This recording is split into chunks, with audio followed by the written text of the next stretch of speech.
into the mercy seat. Come run into the mercy. All right, Shabbat Shalom, everyone. Shabbat Shalom. Once again, it's good to see you all here today.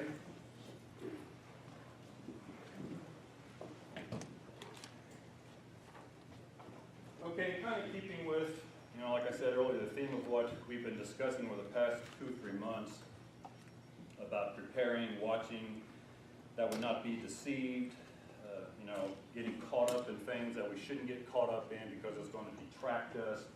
Whatever it is, everyone, we all go through different things. Sometimes they overlap. How then shall we live? We went over that 3 weeks ago. Last 2 weeks, we looked at the parable of the 10 virgins.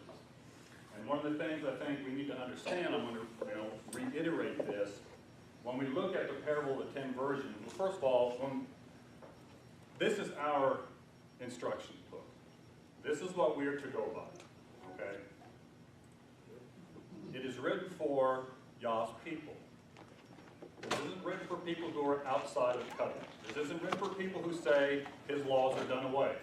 This means nothing to them. I know that's a bold statement. That's where I stand on it. This means nothing to people who are outside of covenant because they can make it say what they want it to say. And they do. If you don't believe me, turn on your evangelistic Sunday morning TV tomorrow and have at it. Turn to Matthew 24, and we will get there momentarily.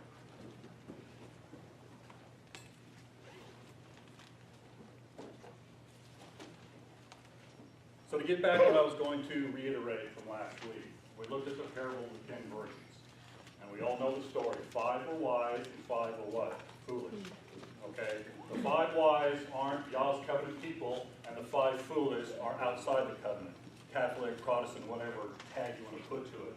These are 10 virgins who have the Father's Spirit, have been instructed, are in a covenant relationship, know what their responsibilities are, and know what they have to do. Well, when it gets right down to it, 5 stay the course, and 5 do not. They fall asleep. They compromise, whatever. And we went through all of that. And we have to understand, that when we speak in that context, Yeshua, who he's speaking of. Because he's warning, he's admonishing, he is giving us all a heads up, if I could put it in those terms, on what to watch out for, what not to get caught up in. The distractions. And this world is full of distractions. Full of distractions. As you can see here, I've entitled this, Teaching the Flood is Upon Us. The headwaters at the very least. When we look at the flood of Noah, in Noah's time, we are all familiar with that. The world was destroyed. And then the Father said, I'm never going to destroy the world in that way again. And he's held to that promise, and he will continue to. He said he wouldn't, and I believe it. We all believe it. He's not going to go back on his word. But there are other types of floods that are going to be coming upon us, and we're going to look at those. I've kind of did an illustration here. For a couple thousand years, this is probably what the floodwaters look like. Up to the ankles, no big deal. Still plenty of truth out there, still plenty of time to discern on what's going on around it. But as time goes on, as we get closer to that great and terrible day of Yah, the waters get a little bit deeper, and we got them up to the knees, up to the thighs.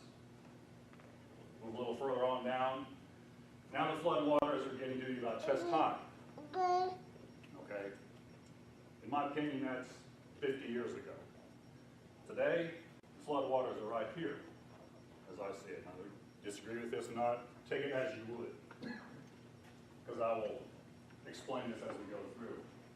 This is where we're at now, in my opinion. And we could be here for another week.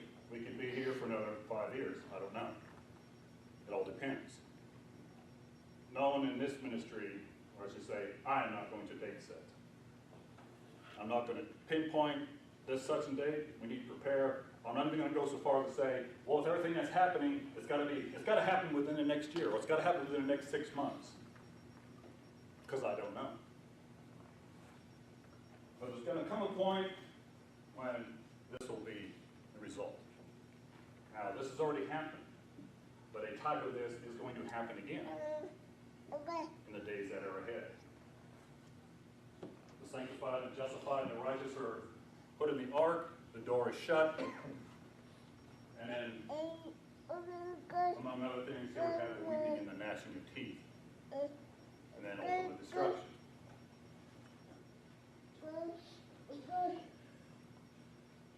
As students of the Scriptures, we are all familiar with some of the details of the flood of Noah that is recorded in Genesis 6, 7, and 8. And remember that the prelude to the flood in which God describes the reasons why he considered it necessary to destroy the world in that way.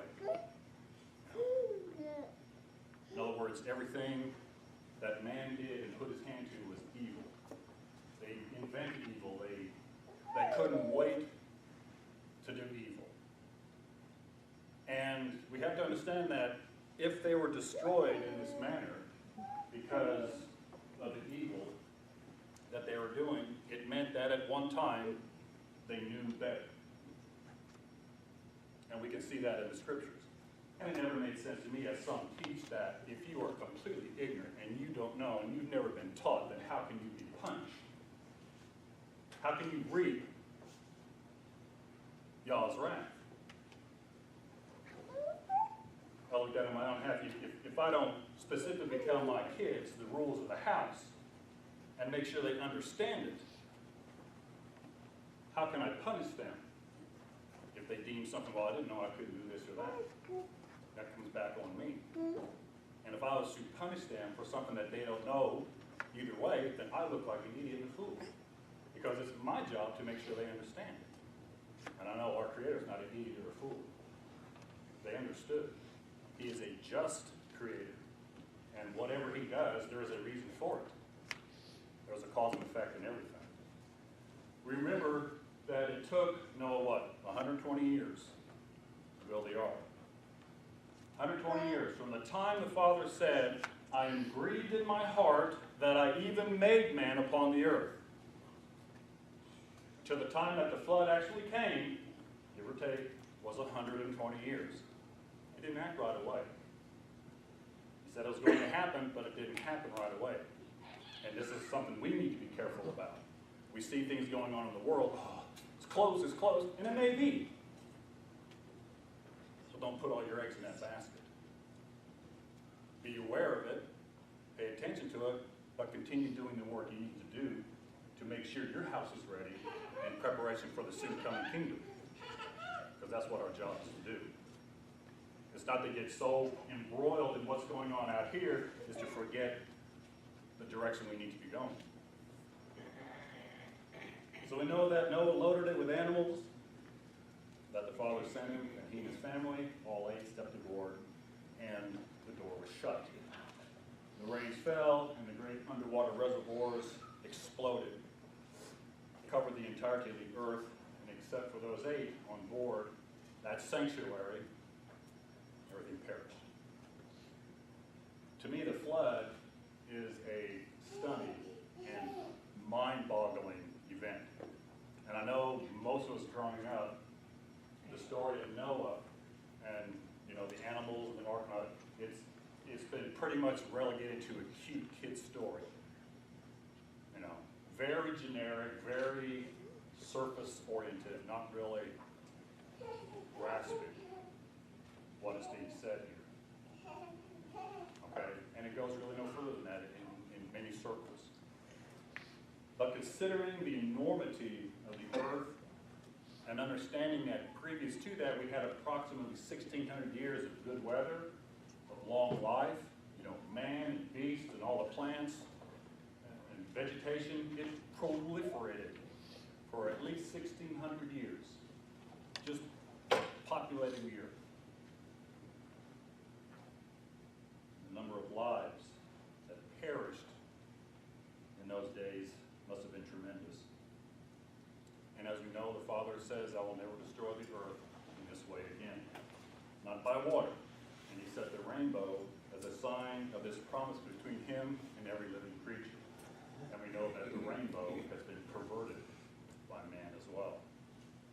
Although the Father has been true to his promises and will continue to be true, Scripture is not technically done with floods, maybe of the water kind, on a massive global scale, but not for the definitions of the floods that we see through the Scripture. So if you look at Matthew 24,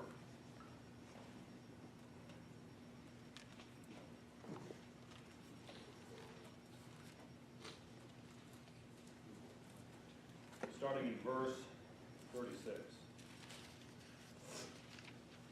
Familiar scripture for all of us. But of that day and hour no one knows, not even the angels of heaven, but my Father only. But as the days of Noah were, so also shall the coming of the Son of Man be. For as in the days before the flood, they were eating, they were drinking, they were marrying, they were given into marriage, until that day they entered the ark, and did not know until the flood came and took them all away. As so also shall the coming of the Son of Man be. It's interesting when we look at verse 38, eating, drinking, marrying, given in marriage. This is a Hebrew idiom of man being totally immersed in his concerns, in what he wants to do, in the daily grind of life, apart from hanging on to what they should be hanging on to, and that is the Word. Okay. The thrust of Yeshua's message is quite clear. To me, it's beyond question. He is concerned that when he returns, people will be so focused on and so distracted by the secular concerns of life that they will be unprepared for the climactic events that are going to take place when he returns. He's speaking to the world as a whole, but he's also directing his speech to his people. In other words, he's saying, don't find yourself in their shoes. And his concern is enhanced by the three parables that follow this section. Each of them are dealing with a state of urgency and readiness that we need to have as the time approaches. So we go ahead and turn forward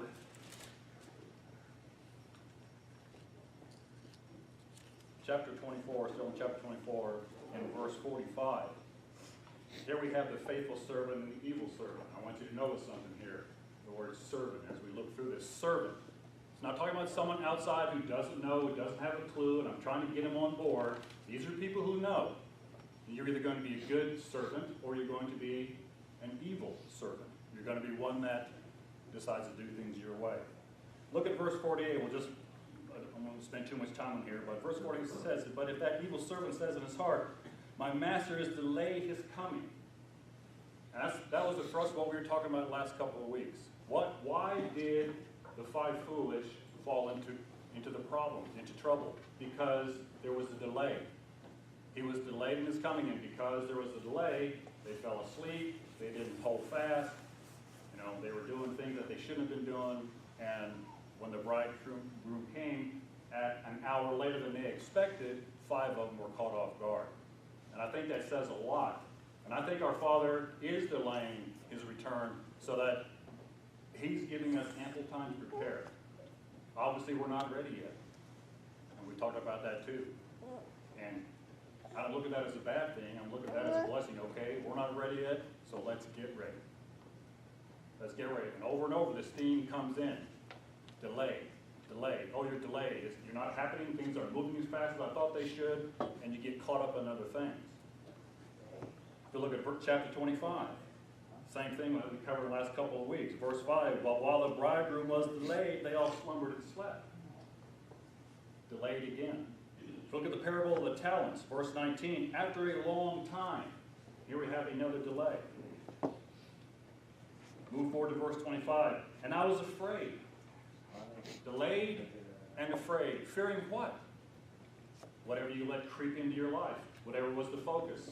The Father doesn't give us a spirit of fear and timidity. He gives us a spirit of boldness and understanding and wisdom. And we work with that, and we move forward with it. This is what the parable of talents is talking about, at least one aspect of it, taking what you have and moving forward with it, using it, sharing it, not sitting on it. Again, there was a delay here. Verse 26, "For the master answered and said to him, You wicked and lazy servant." This is someone, again, we have to understand these words, these parables, these instructions are for God's people. These are for those who say, I'm in a committed covenant relationship with you, and I'm using your standards, your law, your statutes, your ordinances as my guide, and nothing else. And when something else creeps in, give me the wisdom and understanding to push it out and continue to overcome, to continue moving forward. These are things we have to do. A big lie that we're just supposed to believe and let it go at that. Might as well throw it all away. Put the book on the shelf. Don't read anything else because you believe and that's all you need. That's a big lie, and the devil is happy if you believe that. He's grinning from ear to ear if you believe that nonsense.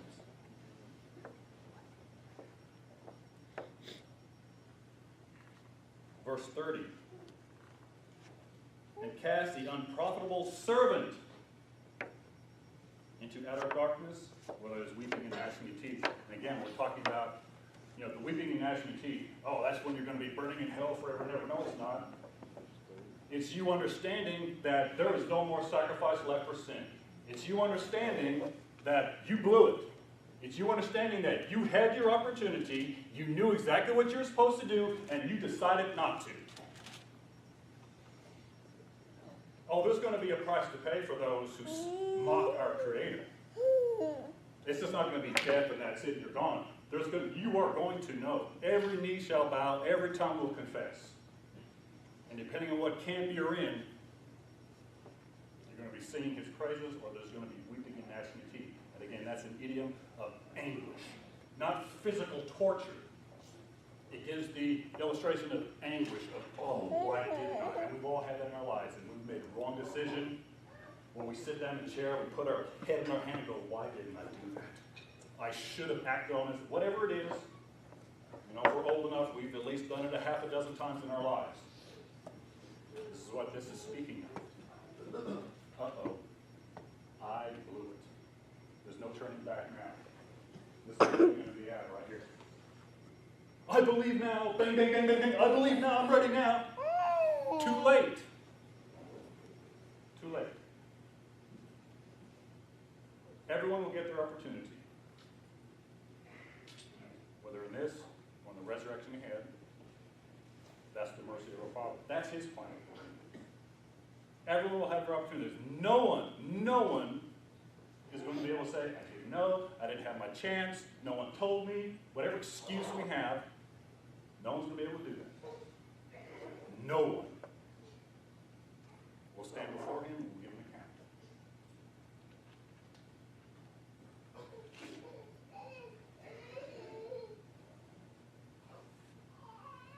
Why would a believer not be prepared as the end nears when we know full well that we are close?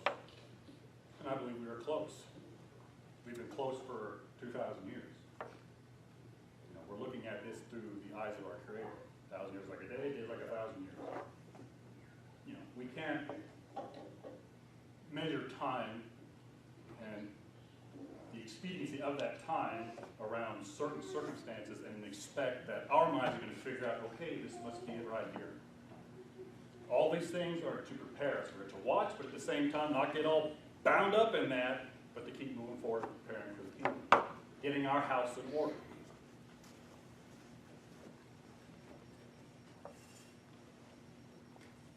So why wouldn't we prepare? Why would we not prepare properly?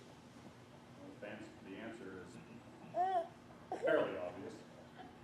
Those caught in this, and I've used the pre-flood syndrome, they have in mind from something else. The parable of the sower and the seed addresses this clearly. Turn back to Matthew 13.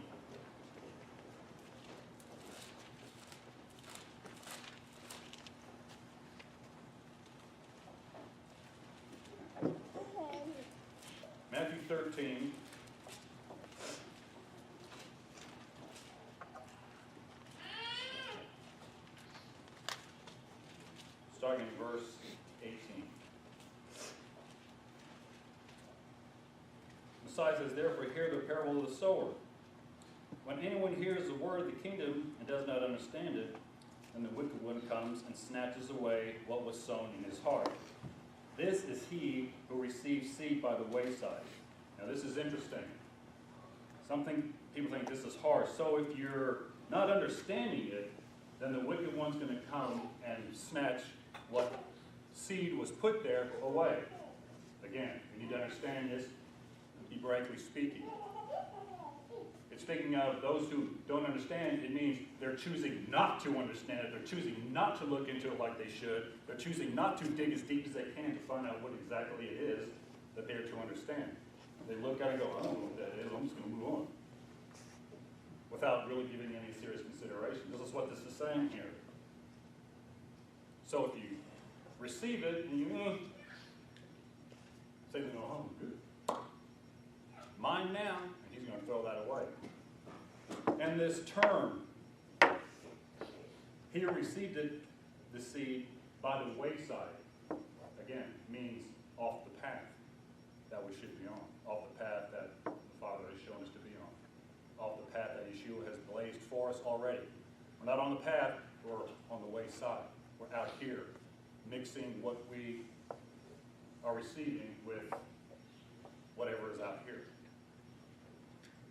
Verse 20, but he who received the seed on the stony places, this is he who hears the word and immediately receives it with joy, yet he has no root in himself, but endures only for a while. For when tribulation or persecution arises because of the word, immediately he stumbles, and that's self-explanatory. I've known a lot of people over 20 years. Woohoo! Wow, this is great power, zeal, wham, they're going forward. Got the cape on and everything, blasting through it. And then about 2 months later, where are they at? Well, they told their mom and dad, I'm not doing Christmas anymore. Boom. Boom.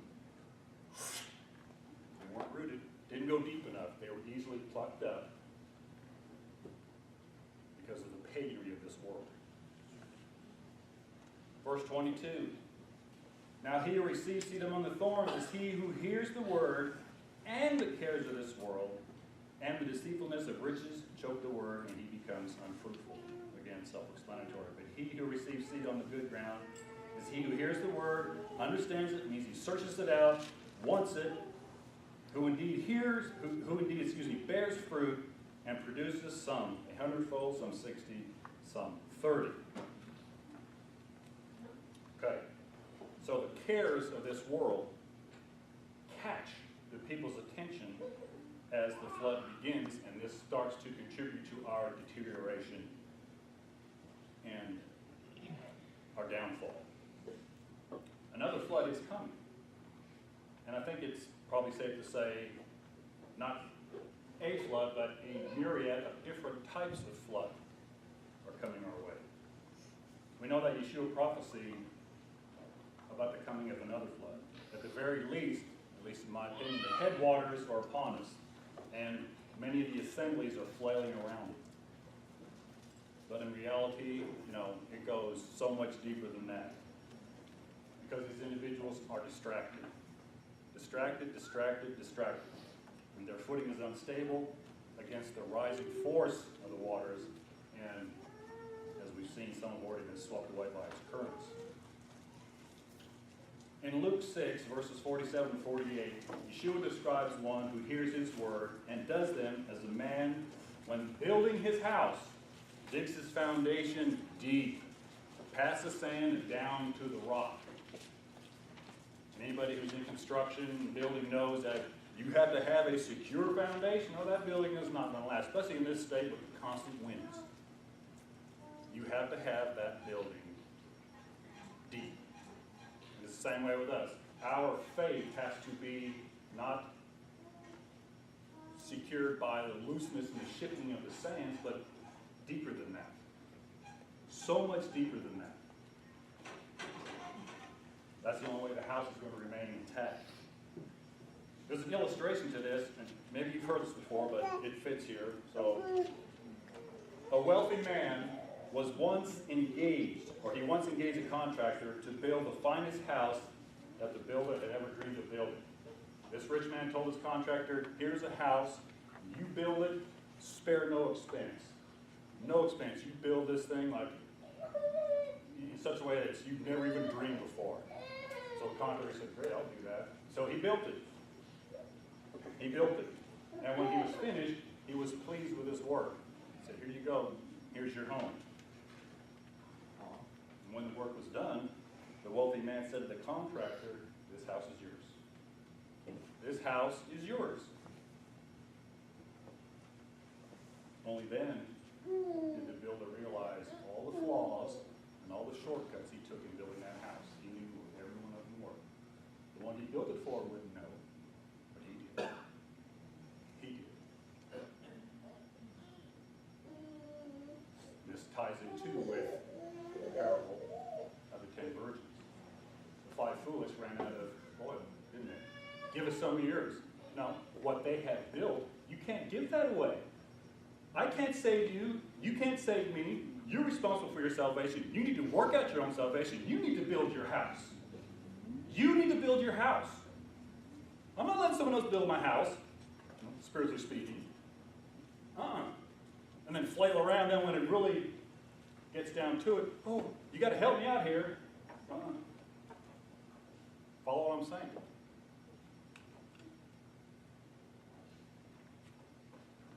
Put back in his hands, he went, oh boy, I took some shortcuts here and there. He saw the flaws. In other words, a man must live what he builds. And those are heavy words. Each of us have to live, and I'll add or die with what we build. You know, scattered throughout the shop where I work in, the whole plant for that matter, are these signs you see every now and then that said, how's it put? It says, the work you do is a self-portrait of yourself. And you know, you look at that, and, you know, and I tell you what, there's a lot of work out there that I know people do. I wouldn't get on that plane. Somehow they're flying. You know, that's you get a lot of insightful things, you know, when any of us who work in aircraft. Like, how do these things get in the air and how do they stay in the air? When you've got that clown and this guy over here and this guy over here who doesn't care about the quality. And that is true. The work you do, any work you do, that's a self-portrait of yourself. If it's crummy, sloppy, you cut corners, and you are painting a picture of yourself, then you're painting a picture of yourself. Yeshua's metaphor in the parable is apt. A man's character is like a house. Every thought is like a piece of timber in that house. Every habit of being, every imagination, a window, whether it's placed well or badly placed. They all go together in unity, whether that house is handsome or grotesque. You may not be able to see the grotesqueness of it. We decide how the house is constructed. Unless one builds his character on the rock-solid foundation of the Father's Word, and he will surely be swept away by the floods that are now inundating the Word. 1 Corinthians 3:11 says, for no other foundation can anyone lay than that which is laid by Mashiach. Period. Period. You know, we have two choices in life. We can be a character, or we can be a person of character. And we all know the difference. No, that guy's a character. Boy, this and that. Well, you know what you're speaking about when someone is spoken in that term. The same way we go, that guy or that gal, he got character. We know what's being spoken. There's a difference. There's a difference. One of the two builders in the parable of Luke 6 is a thoughtful man who looks at the plan, sees what he needs to do, and deliberately plans things out. Is diligent in what he needs to do to make sure it is right. He has an eye to the future. You know, his vision doesn't stop here. He has an eye to the future. He looks beyond this and sees down the road and understands what's coming. The other man, ironically, he's not a bad man. He's not evil per se. He's just thoughtless. He's careless. Casually building the easiest way. Casually building the easiest way. One of them is earnest, measuring everything out as it were, and the other is content to be careless and to pretty much have an unexamined life. Never really testing anything, never trying anything out, never wanting to improve, never wanting to develop and build that character instead of being a character, but never wanting to have that character that our Father is looking for. And that character is Mashiach. The latter seems to want to avoid the hard work. He wants to avoid that day-to-day dedication and commitment of digging deep to ensure that strong foundation. And he also takes, as I said earlier, he takes a short-range view of things. He's not looking down the road. Not even thinking what it's going to be like 6 months from now. He trades away future good for present pleasure and ease. So the flood that is speaking of here obviously are the trials of life.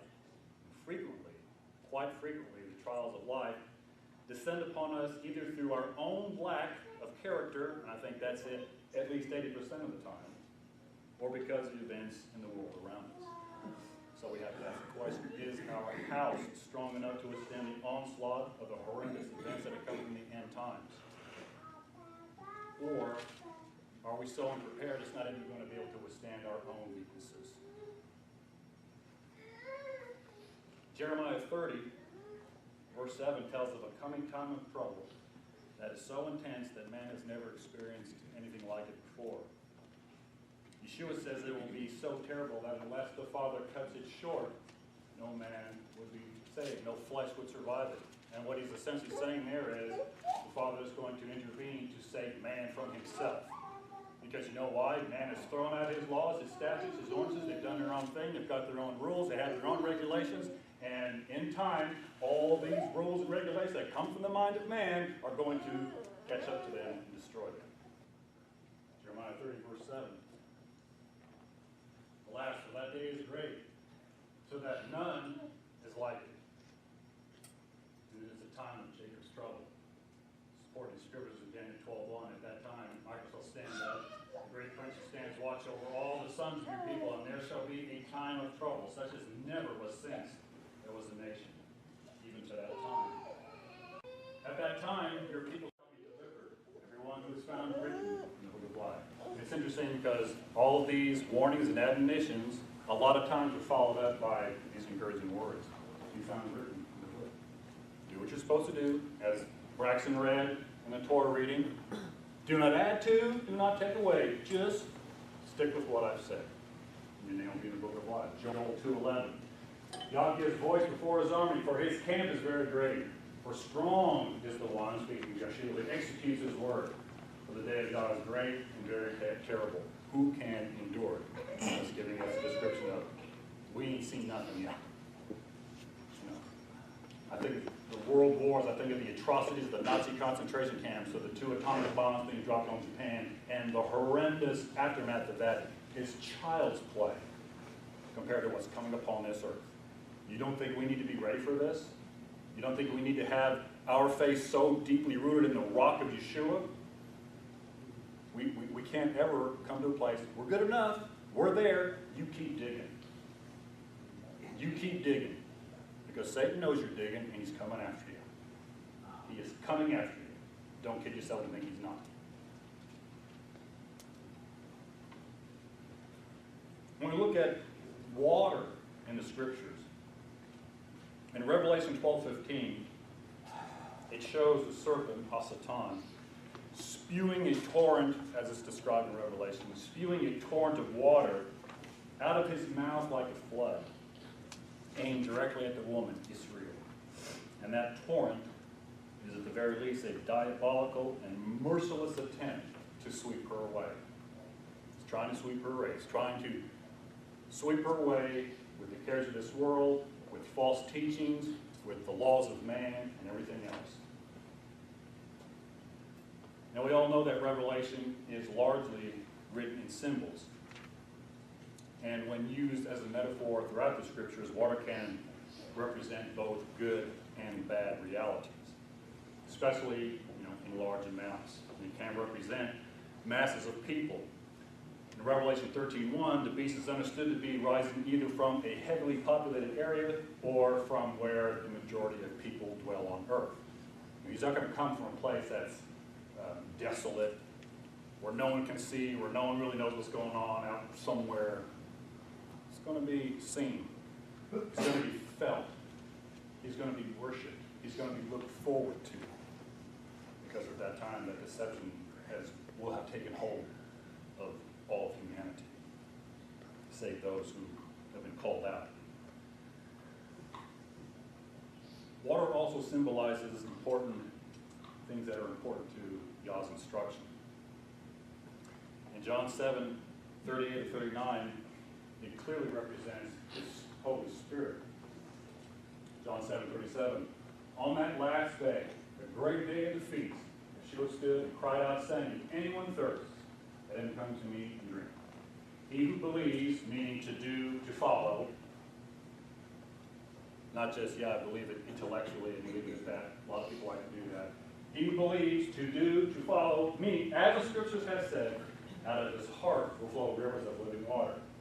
But this he spoke concerning the Spirit, speaking of the Spirit of the Father. And this usage, in turn, has a direct connection to another important, that's also important to this message as well, in understanding Revelation 12:15 and 16. I'm going to go over this again. So the serpent spewed water out of his mouth like a flood after the woman, that he might cause her to be carried away by the flood. Now, what was talking here? Carried by deception, by lies, by things that are untrue, things that are outside this law, outside of the covenant. That's his power. That's what he does. He's a liar. He's spewing lies, and he wants you to get caught up in the lies. Verse 16, but the earth helped the woman, and the earth opened its mouth and swallowed up the flood which the dragon had spewed out of his mouth.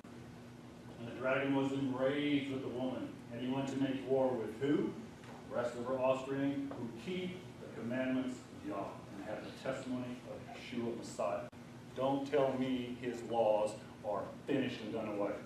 The biggest lie that you're going to hear is that when Jesus said, it is finished, he meant all his laws were thrown out and you just believe in me and just love one another, hold hands, and everything's going to be away. That is a lie. That is not true. It's going to make war with who? And this isn't the only place we see in the scriptures. It's alluded to time and time again. Or flat out said just like this. Who keep the commandments of the Father and have a testimony of Messiah. What did Messiah do? He came to do what? Not his own will, the will of the Father. So where do we need to be standing? I know where, and you know where too as well.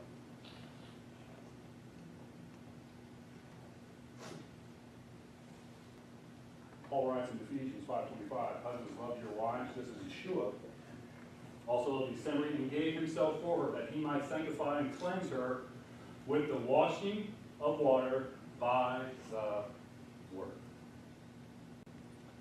You want to get caught up in the Spirit? Read his word. Getting caught up in the Spirit and all this other Protestant stuff out here, like I said, speaking in tongues, you don't understand what's going on, flopping on the floor like a fish in the bottom of a boat. I'm slain in the Spirit. No. Where is the fruit of self-control there? Where is understanding? I don't know what you said. I don't know what you're doing. A boy is powerful. And like I said before, Hitler spoke things. I can listen to him. I know a little bit of German. I can listen to Hitler in his old taste. How he sits there and he's pounding the fist and this and everything. Boy, that's powerful. And he is speaking powerful. I don't know what the heck he's saying, but it's powerful. And if you're in an assembly where that kind of garbage is going on, and you say, I don't know what you're saying, but it sure is powerful. Must be from the Creator. Bull. No, it's not.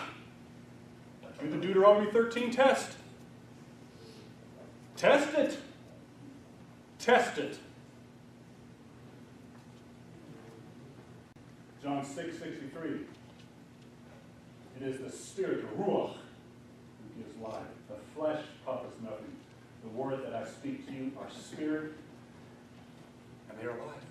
These words we read, spirit, life. We worship him in what? In spirit, according to what he's written down, in truth. And what is truth is word. What's interesting is the Hebrew word for life is chayim. And it literally means, in this context, temporal, the life you live now, that you are working for, and eternal life.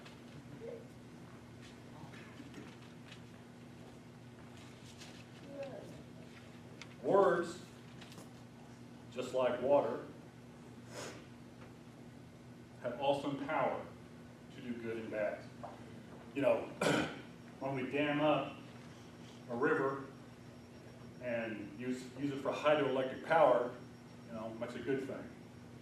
Keep the lake full, keep the river regulated, keep the fish and the wildlife and all that stuff. Everybody's happy, for the most part.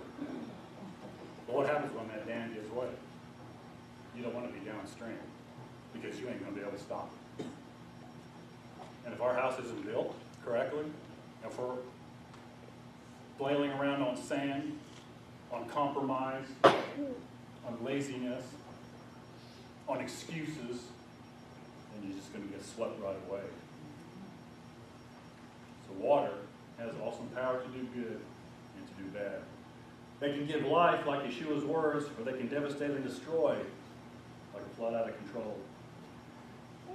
It's interesting that in Revelation 12:15, this pictures a flood, so to speak, that is spurting from where? The serpent's mouth. From the father of lies. It's coming from the mouth. The very place of the body where words emanate. And this flood may someday materialize as an army that comes against God's people. I don't know. It's a possibility. I'm not going to argue that. But one thing we do know, that today, in the time that we're living in now, Hasatan, Satan the devil, is inundating the world with such a torrent of very appealing information that some of y'all's people are being swept away. They're getting caught up and they're being swept away. Not yet lost, because we know our Father is more powerful than the adversary, and he can save from the utmost. But what I'm saying is, we don't want to put ourselves into spiritual or even physical danger, because both are very real, or realities, spiritual and physical. Not just one or the other. We were created to live and function in both the physical and in the spiritual. And the spiritual, of course, is, quite simply, His Word. You want to be filled with the Spirit? Read His Word. Let it saturate your mind and who you are.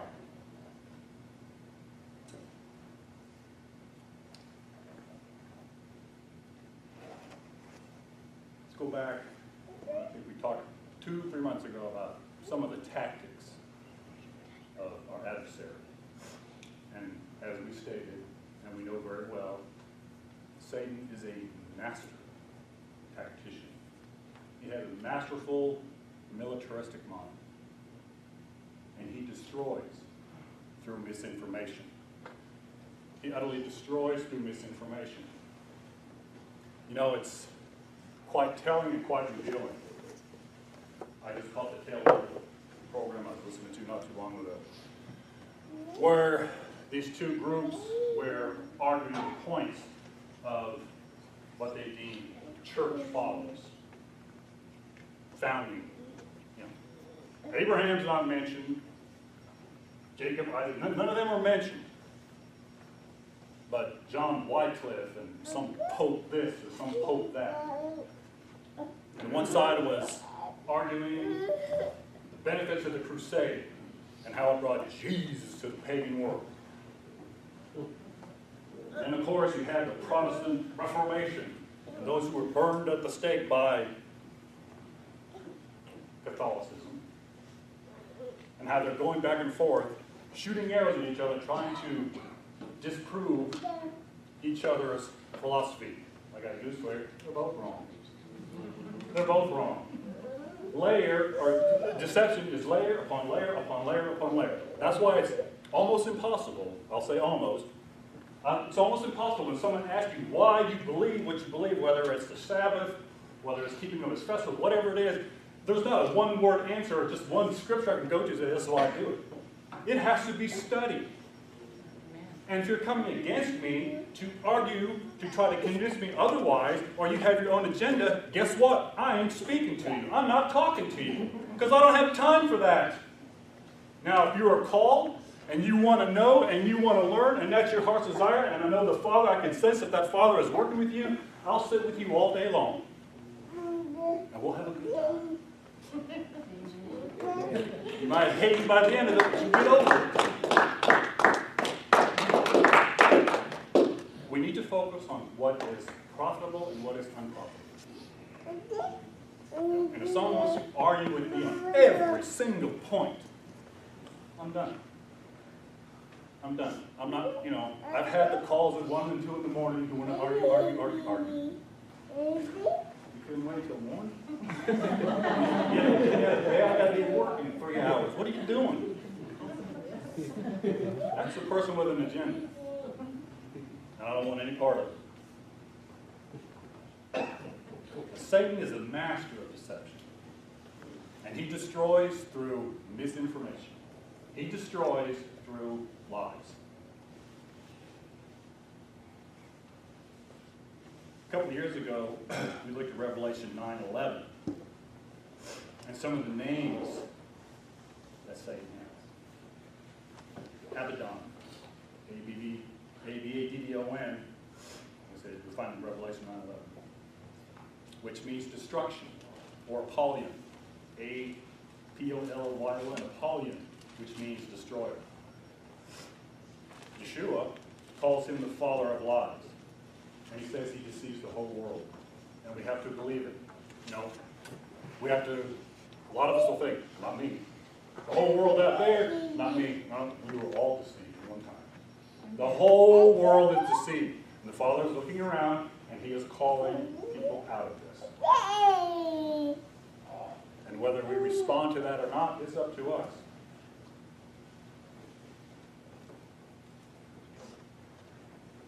From Adam and Eve's encounter with him in the Garden of Eden, and we find in Genesis 3, we can see for the most part how he works. Sometimes he will bend the truth just enough to ensure that it does not quite say what it is saying. The biggest one is, did God, did Elohim really say? Did he really say that? And that tactic is still applied today. And you keep the Sabbath? I sure do. Why? Well, what Scripture tells me to do. Well, it doesn't really say that. Don't you know that was all done away at the cross? Who put that into his head? Did he make that up? We have two opposing forces. We have truth, we have lies. It's it. There's no middle ground. Although we like to straddle the fence sometimes and play both sides, you're in one or the other. When it gets right down to it, like we talked about last week, you're going to be the bride who's awake, looking forward, has her lamp lit, has the oil in her hand, and is looking, or you're going to be the one that was to her right, and her hand barely hanging on to the lamp, is out, and she's asleep. You're going to fit in one or the other of those two categories. There's no in between, nothing outside of that, nothing that we can mix into it, one or the other. And that's why I love the Word, staying in the Word, because of the way it contrasts right and wrong. And I say this all the time. It's either right or it's wrong. It's righteous, it's unrighteous. It's lawful or it's unlawful. It's good or it's bad.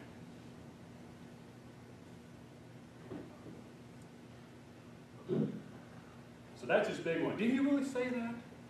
Are you sure? Did you read that correctly?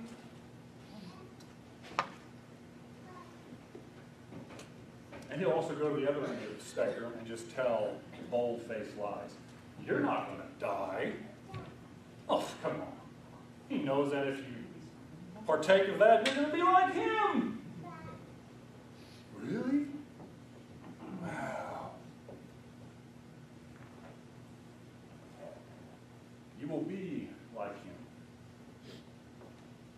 The intent, and the point I'm making here, the intent of our adversary is always to confuse. It's always to divide, and ultimately, the result of that is to be destroyed.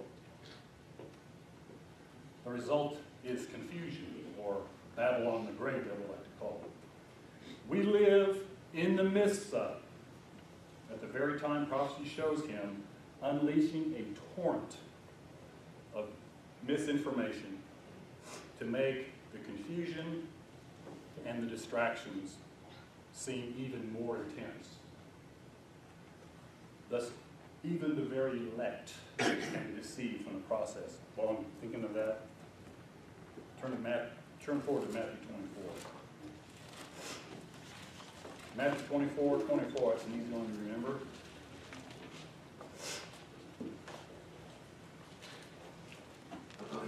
Matthew 24:24 says, "For false messiahs and false prophets will rise, and they will show great signs and wonders to deceive, if possible, even the elect." What he's saying here is that what is going to be manifest before the nations, before the world, is going to look really good. It's going to look like it's the real deal. You're going to be drawn to it. Oh, it's got to be true. It's got to be right. Got to do Deuteronomy 13 test. It's going to look so good. But the if possible is what I'm looking at. What is that talking about? As long as you stay with me, as long as you don't deviate from my word, don't add to, don't take away, just stick with me, follow me, the example that I gave, you ain't going to be deceived. That's his promise, and I believe that. If it weren't, then what's the point?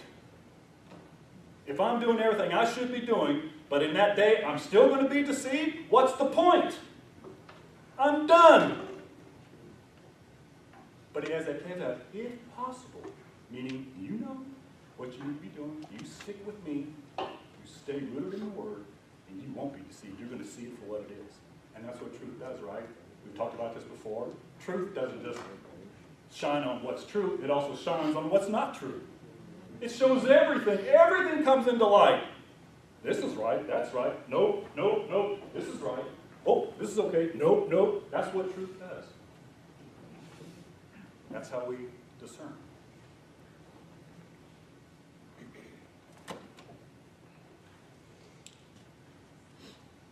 We've talked about the vast network of communication that we have in this day and age. It's unprecedented. You know, I just now, I'm 52 years old, and I just now, in the last couple months, got myself a smartphone. And I'm amazed by that thing. What this little thing can do. What this little thing, what this little thing can do blows my mind. You know, and that could be a great thing. You know, I ran off the road, I got in an accident. Or a bad thing. The list of that is endless. It all depends on what we do with it, is it not? You know, computers. It can be a good thing, it could be a bad thing. Radio, television, whatever. The vast network of communications and technology available today make it very easy for our adversary to promote his agenda. Radio, television, telephones, computers, printing presses spit out prodigious amounts of information by the second. And most of the information that is being filtered out into this world is coming from who? The adversary. It's coming from him.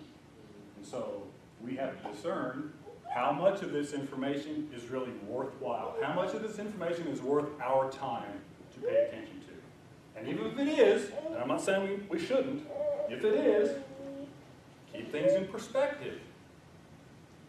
Don't get so caught up into it that the word over here just becomes a distant, what's going on over here? Because if we are too focused on what's going on around us, I fear we'll get swept down the river. every day, every single day, every minute, every second of every hour of every day. Information concerning policies, economics, social issues, psychology, religion, conspiracy theories, foreign affairs, entertainment, and education. These things inundate us 24/7. 24/7. Like I said, all I can do is get my phone, hit the internet, and boy, here's the latest this, here's the latest that. Earthquake here, sinkhole there, fires going here and there. It's ridiculous. How much of it is actually true? How much of it is actually true? You know, I think of, what was it? It's just hit in my head. I'm trying to recall what, somebody said something in an interview, and when one of the major, it was NBC, when they got a hold of it, they edited it to the point they asked a certain question and they were able to move this statement here to make it look like that's how the interview went, and made this individual sound like he was a racist or whatever. I can't remember what it was. But whatever it was, but this is just one thing that we've caught. What haven't we caught? You know, with today's technology and computer generated this and that, you know, an expert could make things seem way out of proportion to what is actually really happening.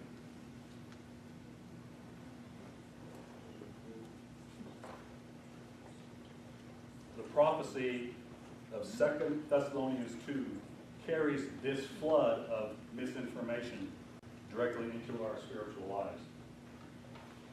Look what 2 Thessalonians 2 verse 3 says. It says, "Let no one deceive you by any means. By any means, for that day will not come unless the falling away comes first, and the man of sin is revealed, the son of perdition, who opposes and exalts himself above all that is called Elohim, or that is worshipped, so that he sits as an impostor, Elohim, in the temple of Elohim, showing himself an impostor that he is Elohim." The flood of this deception, brothers and sisters, all who are listening, is directed right at you and me. 2 Thessalonians 2:9. "The coming of a lawless one is according to the working of Satan, with all power, signs, and lying wonders."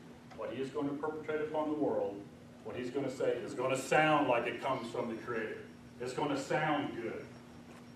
"And with all unrighteous deception among those who perish, because they did not receive the love of the truth," here it is, "that they might be saved. And for this reason, Elohim will send in a strong delusion, that they should believe the lie, that they all may be condemned who did not believe the truth, but had pleasure in unrighteousness." Something I want to bring out. Back up here. Let's just noodle this through. If there is a lawless one, doesn't it stand to reason that there is a lawful one? If the law is done away, if we don't have to do that anymore, we just believe and it's all mercy and all this other stuff, the definitions that they put to it, this wouldn't make sense. The core definition of one who practices lawlessness is those who mock the truth of the Torah and then at the same time claim righteousness and salvation. Think of that. So there is a lawless one, and there is the opposite of that. So that's where we need to be. The lawful ones, the righteous ones. Almost.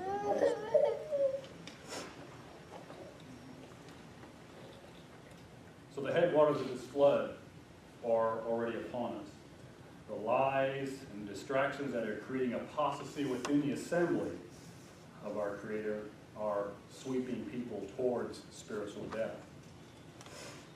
Apostasy essentially is the falling away. Doesn't necessarily mean, departing from an organization. That's not a qualifier as such. You can move on to something else or where you feel you need need to go to be another organization or at home, whatever it is. But it's more of a departure from the truth. That's the kicker. It's a departure from the truth. That's the kicker. That's apostasy. It points to the deliberate abandonment of a former professed belief or position. The man of sin opposes Messiah, and he will even claim to be Elohim. And Satan is going to enable him to work miracles. Just before Messiah's return, he will lead evil's greatest challenge ever against all that is good. And the focus of the attack will be on the destruction of truth. That's the focus of the attack. And if we are striving for that, if that's what we desire and that's where we live, guess what? You're in the crosshairs of our adversary. He's drawing a bead on us and has been for a while. And is going to keep shooting. Only those who receive the love of the truth will be spared. Notice receive it. Not just hearing it, but receiving it and doing it and living it. If one doesn't have it, if you don't have it, then I guarantee you, as the scripture says, you will be deceived. You will believe the lie, you'll be condemned, and you will drown.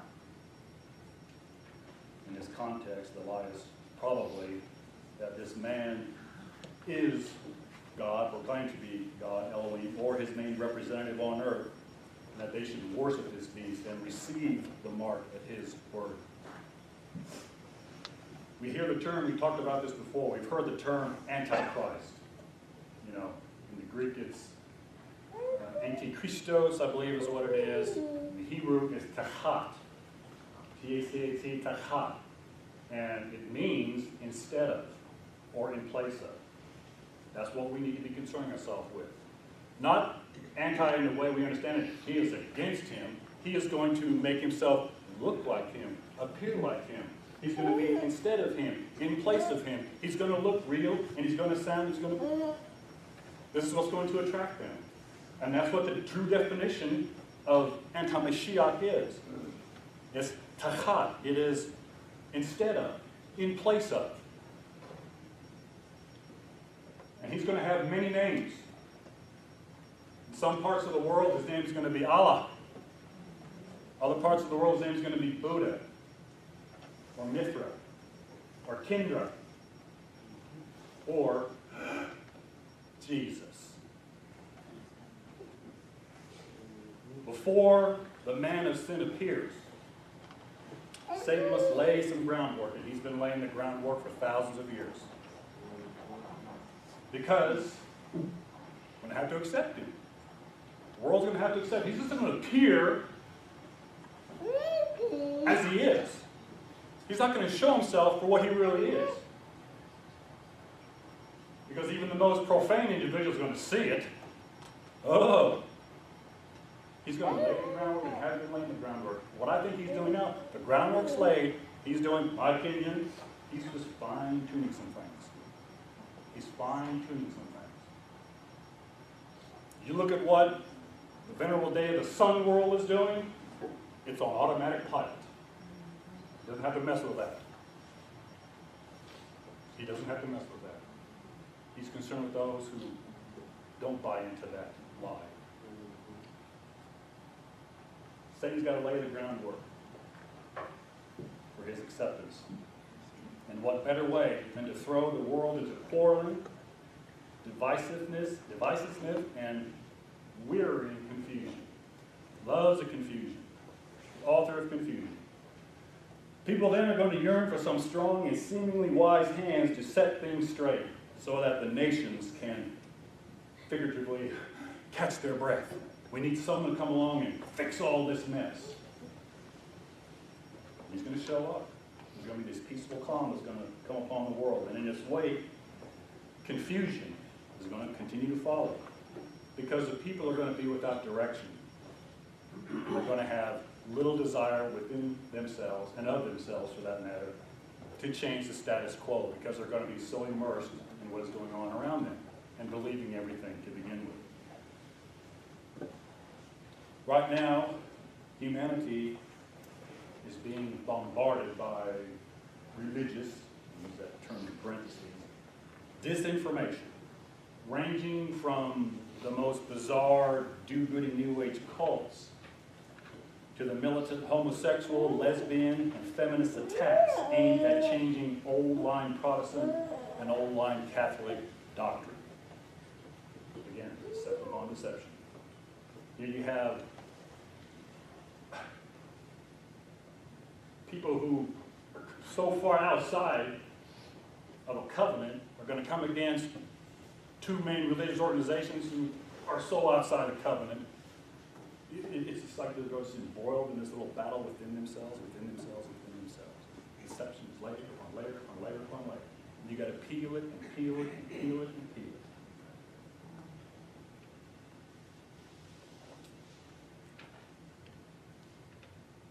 Mainly within the Protestant circles, the New World Order and other conspiracy theories abound. Sometimes they are tenuously mixed with true prophecies of the Scriptures. I'm saying all of that's bunk. A lot of it is, but again, discernment, wisdom, keeping true to the Scriptures, not getting caught up in it, worried about it, fretting over it. Everywhere there are cries for tolerance of every belief and of every religious strife. Tolerance, tolerance, tolerance. You just all got to get along. And in some sectors, there are attempts to merge all religions into one. And I've noticed more and more signs outside of these newer New Testament churches that are going up. All are welcome. Come on in. You won't find that sign outside this ministry. Sorry. But not all are welcome, per se. Again, y'all's calling, you're really searching, come on in. You're in here with an agenda. You're going to argue on every point of the Scripture with me because that's what you want to do. You want to cause disruption and division and everything else. I'll grab you by the scruff on the back of the belt. All I ask is somebody open the door so we just go crash into the glass. Oh, come on. I'm serious. That's the attitude we have to take. That's not what Jesus would do. Oh, yeah? He took a whip and he whooped some people and he drove them out. Turned over tables. He was violent. Yes, he was. For a reason, and it was a righteous violence. It had to be done. And believe me, there's a lot of violence on the horizon that's coming down the pipe.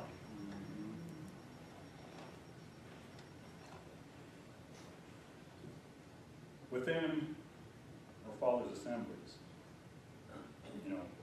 we've seen a multitude of doctrinal changes, especially those that have been in this for a while.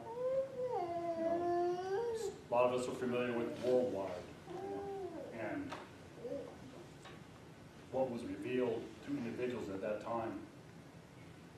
But the long and the short of it is, they've abandoned what they knew to be true and came right back into the fold, as Jack Van put it a few years back. He welcomed back into the fold those Sabbath keepers and those dietary law keepers. He's so glad they got rid of all that stuff. And that was the inspiration for this message today, for this lesson today. Every now and then I'll tune in to some, quote, Christian radio program, whether it's AFR. This time around I happened to visit my good buddy Jimmy Swagger. Him and I are tight. Talking on the phone possibly. But here's what was interesting about this particular panel he had on Monday, I believe it was. For a solid 2 hours, he attacked and bashed and condemned to their hell anybody who was with the Sabbath, kept the dietary laws, and I quote, used the goofy Hebrew names for God, and then went on angrily saying, it is the Lord Jesus Christ who we serve. And I'm like, yep, you do. With his different gospel, he opposes the Father.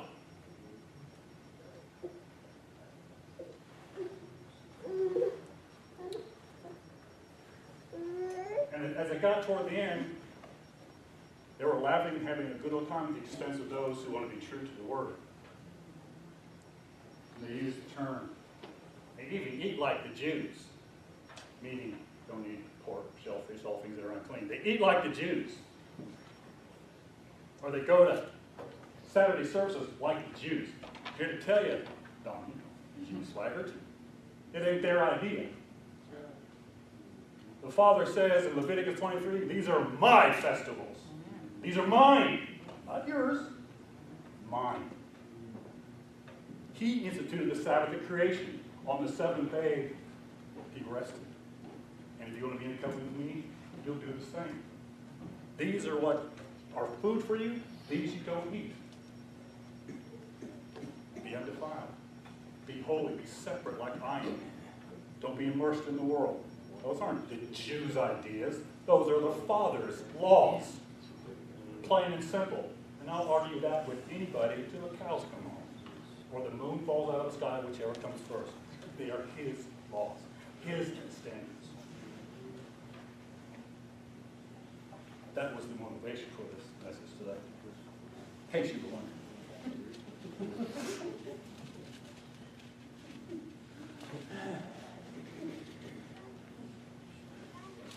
So we've seen many of fellow believers come full circle. They had the seed planted, as the parable says, depending if it's the parable of the sower, of the talents, of the virgin, whatever it is, everyone has a possibility of falling into one of those categories. And it's interesting because Messiah is blessing us and giving us a heads up on this, saying, here's what you need to watch out for. Here's how this transpires. If this and that, then you are in trouble. We should say, thank you, not, I can't do that. That's too tough. No, we can't have that attitude. Attitude is everything and so much in life. Attitude rules the roost. It can be bad or it can be good. A bad attitude is going to, I guarantee you, destroy you. It will destroy you.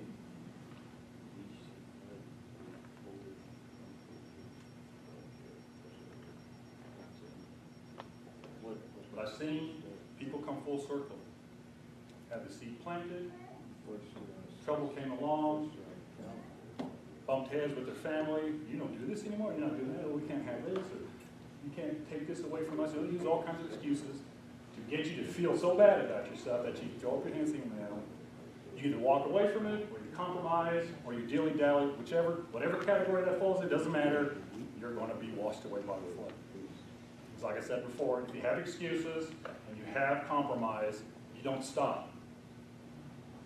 If you have an excuse the first time, or if you compromise one time, you're going to continue to do it. You're never going to run out of excuses. You will never run out of excuses to run from the word of Yahweh. You will never run out of them. Because a mind much more powerful than ours, our adversary is going to keep putting in there all the justification you need. And every time he speaks to us, as the word says, he lies. We have other smaller groups of Yah's people who are badgered, almost bloody, by peripheral issues such as the calendar, conspiracy theories, and a myriad of other issues, usually involving Protestant practices to be incorporated within the true worship and truth of the Father. And what we are witnessing, I believe, are people who are subtly persuaded into an excessive concern for themselves. Because if we're not focusing on the Father and His ways, then what else is there? What's the opposite of that? Then we're focusing on us. That's why I go back to the scriptures, the contrast. If we're not on the right path, then the other one is us, me, mine, what I want to do, what everyone else is doing, what sounds good, what looks good, what feels good, that's what I want to do. And that's what gets us in trouble. This distracts them from the focus that clearly states in Yeshua's end-time message, get ready for my return and preparing the way for the establishment of the kingdom. Every message to every congregation in Revelation 2 and 3 concludes with, to him who overcomes. We see that a lot.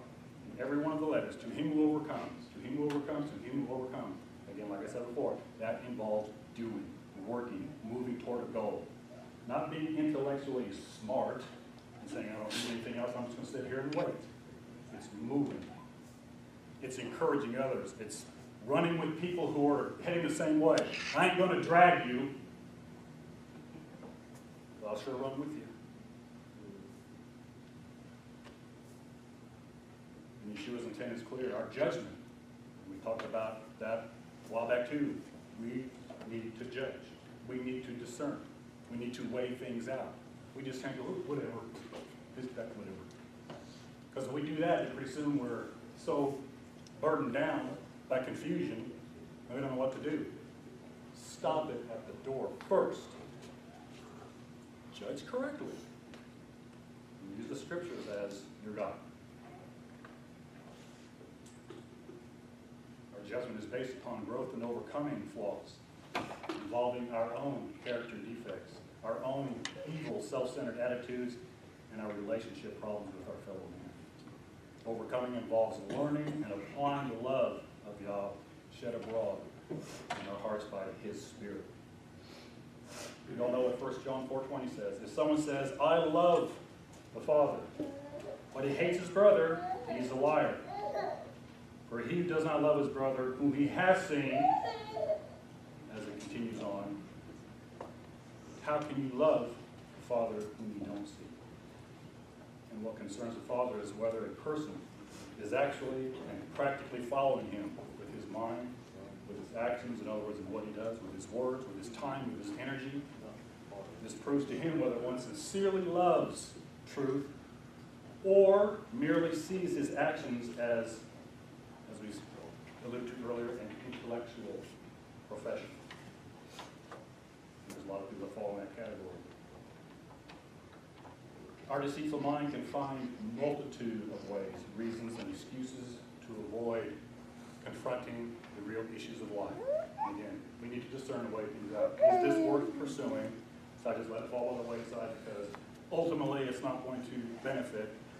Or do we have to say, we need to look at this. We need to address this. Again, tons of things can fall in that category. But that's what overcoming involves. It's allowing the Father to shape us in the image of Yeshua. And Satan knows this very well. He knows this very well. He works to involve the intellectually inclined, the scholars among us. I don't think there's anybody here that fits that category. But he involves the intellectually inclined among us in pursuits that though they may involve some sort of spiritual piety and understanding, it could be stimulating, it could be challenging, but they will have little or nothing to do with overcoming. It's just words. It's just exciting stuff. There's no substance to it. And this is where the issue becomes so big that y'all's focus is lost into the ever-growing mounds of research that we want to do on this particular, this, that subject or whatever. Satan distracts others through conspiracy theories, and though these things may be occurring, at least to some extent, and though people reason that they are watching the world news and watching world events and watching this and that, you know, you can get to the point where you're really not preparing for the kingdom because you're too busy, you're just so focused out here on all the external things that you can't snap yourself back. And again, there's nothing wrong with that. You know, we can sit there and look and see what's going on and go, okay, keep an eye on that. Stay focused. Be aware of it. That's the way I'll do it. Be aware of it, but don't be consumed by it. That's the way I'll put it.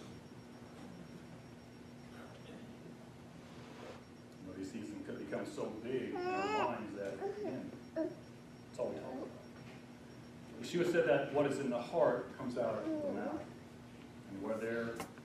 And where is there room for Yah in the heart when these other pursuits are crowding them out? Are these people in danger of being swept away by the flood? Absolutely. And I've noticed, too, through the years that people involved in these things, when they're really deep into it, you know, the first time you see them, hey, how you doing? Look, they go right to that, and they just ramble on and on and on, excessive about this one thing until you're going, I've noticed that people who are like that, they start to become suspicious. And they start to become cynical of others. And now they're not trusting. Now they're watching everything. And they're afraid of their own shadow. Especially with those who have authority. Satan subtly destroys the fabric of trust. He subtly destroys the fabric of trust in any institution, in anything. Whether it's in a marriage, any type of relationship, family, in the assemblies, nations, trust are things. This is something that needs to be there for anything to be successful. Whether it's a personal relationship or the running of a nation or corporation. Almost done. I know I said that. Almost done. The day of Yah is not yet upon us. But I believe that we are in the headwaters of the flood that is approaching. I'm not going to say swiftly approaching. I'm not going to say slowly approaching. I'm just going to say we are in the headwaters and they're approaching. They are approaching. The flood of deception is a precursor of more physically persuasive tactics, I believe, that are designed to deceive the whole world into accepting a lie. But for now, Satan is surely concentrating primarily on God's called out ones. And the Father is permitting this shift to take place. In 2 Thessalonians 2:11, the word delusion is used, indicating a wandering out of the way. And I think that's the perfect way to describe it. Delusion is you're going to wander out of the way from the path. You're going to drift. And is this not what happens to people who are confused? If you're confused and you've lost your direction and you really have no inkling to change that, then naturally you are going to have zero motivation. Zero motivation. Why don't you have motivation? Because you're confused.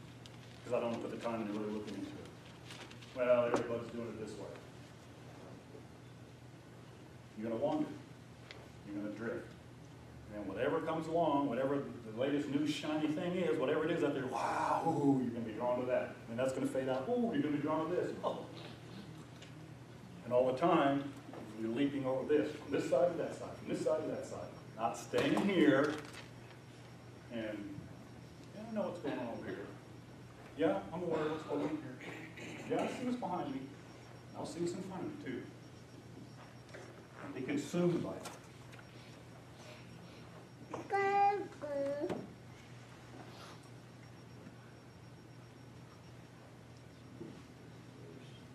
We need to examine honestly what receives our time and attention, brothers.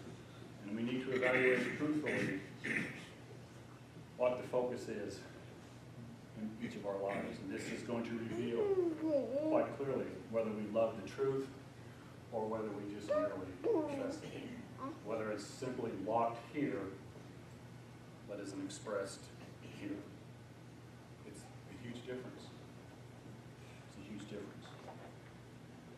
Those who profess only to love will be the ones that will be sifted by the floodwaters that are already swirling around us. So to close, remember what Yeshua said in John 7:37. If anyone thirsts, let him come to me and drink. To him. He did the will of the Father. He didn't change anything. Don't think I come to change the laws or the prophets. I didn't come to do any of that. Quite clear. He said I came to expound upon it. I came to bring to the forefront of your mind what's already been established by my Father since before time began. Come to me. Brother, this is our salvation. That's our salvation. He says that he is the way, the truth, and the life. Now is the time to dig deeply into his word to make sure that that foundation is sure. To make sure that that foundation is sure. And then let's truly build on the fire.